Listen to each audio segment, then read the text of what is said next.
Hi, Janelle here. How are you today? I hope you're well. Want to take a deep breath with me? Get some of that energy, Reiki energy moving in the body. You can put your hands on your heart, hands on your solar plexus. Let's see, right under your rib cage. And let's take a deep breath. Hold, let out. Do it again. Hold, let out. Take it out. All right. So I want to share about something called Materia Medica. Materia Medica is basically a journal, a mini encyclopedia of the herbs that you get to know and are going to work with. And this is something that I do require you to do in my Advanced Home Herbalist course. Excuse me, nose itches. And it's something that you will be adding to every month for the entire 10 months. And that is a total of 50 herbs by the end. So I expect you to know these herbs rather well because you are putting more time into at least the research end of them and hopefully using them. So Materia Medica, you can make your Materia Medica on note cards. My first Materia Medica was in like an old recipe box. You can make a Materia Medica with blank sheets of paper and hole punch them and put them in a binder. You can buy a fancy Amazon Materia Medica workbook and basically just fill in the information. You can print out pictures and paste it right in. Or you can do what I do. So I use an art journal because I'm an artist, and I do a lot of pictures. I'm very visual. So for my Materia Medica, let me give you one example.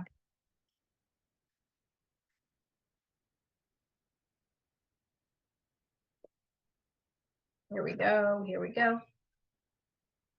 You can, of course, do Materia Medica without pictures, but I think the best ones have pictures. And I do have a whole bunch of herbs in here without the picture. But when you have a picture, then it's going to sink into your memory a little bit better. So here is my ginseng.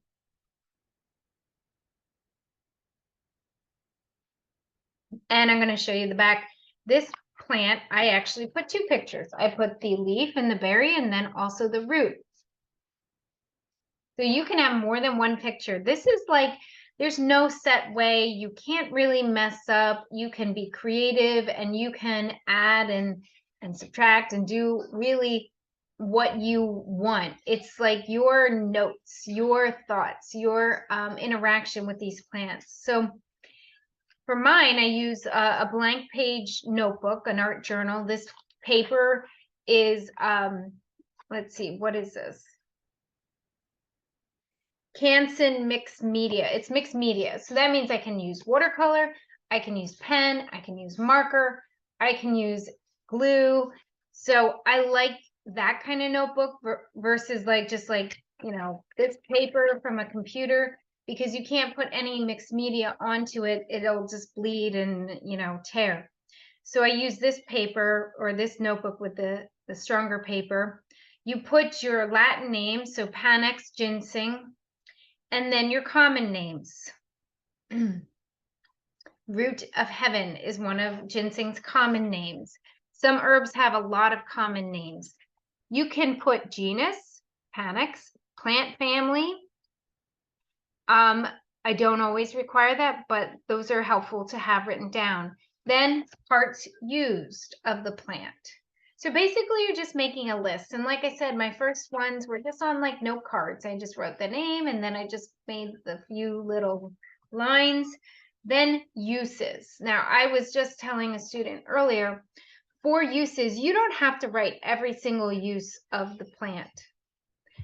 I pick the uses that speak to me, the ones that I know that if I were going to use that plant, that is the reason why I would use that plant, because that's kind of how it works. You know, peppermint does many things besides help the stomach, help the digestion.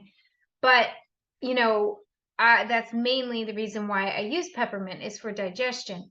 So go and write down the things that you're attracted to. Now, maybe later on, as you work with the plant, you'll come to know it for a different reason. Then you can add. Some of the Materia Medica that I see people do are very full with lots of information. I actually like to do mine where it's a little bit empty because I want to fill in information as time goes on, as I learn more about the plant. So then besides uses, I love asking people to put my experience as a category. And my experience, I wrote love ashwagandha. So that's a variety of ginseng. Ashwagandha has opened me, restored me, helped me feel deeply. So just a few short notes I write about my experience with the herb. Some plants I have a lot more experience. I'm kind of writing in shorthand when I do this, but I'm putting down my notes, my feelings about my use with that herb. You can also have a safety category if there is a safety warning or concern. I kind of use the old books that don't have too much safety warnings in there. And then any other pertinent information, such as like soil. Oh no.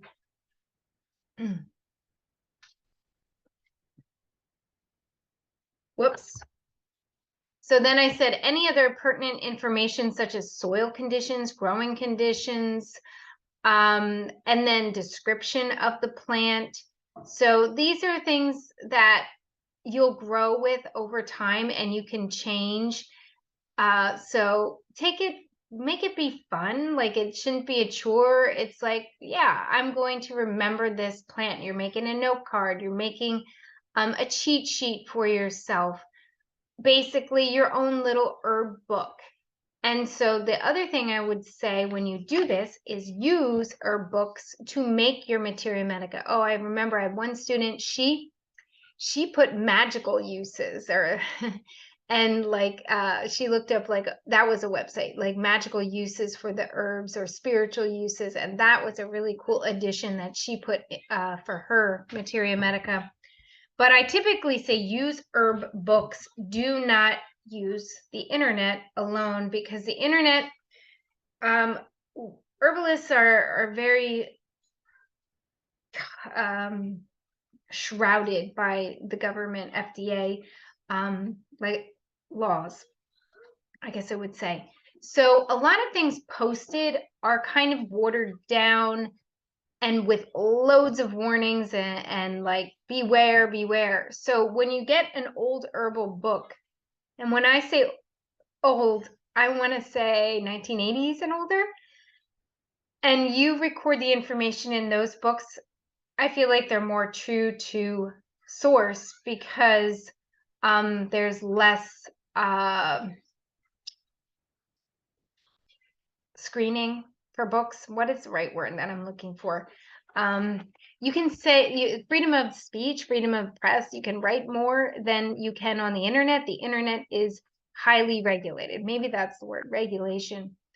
And then if you can get even older books, and I always recommend Dr. Christopher's School of Natural Healing. I'll put a link for that.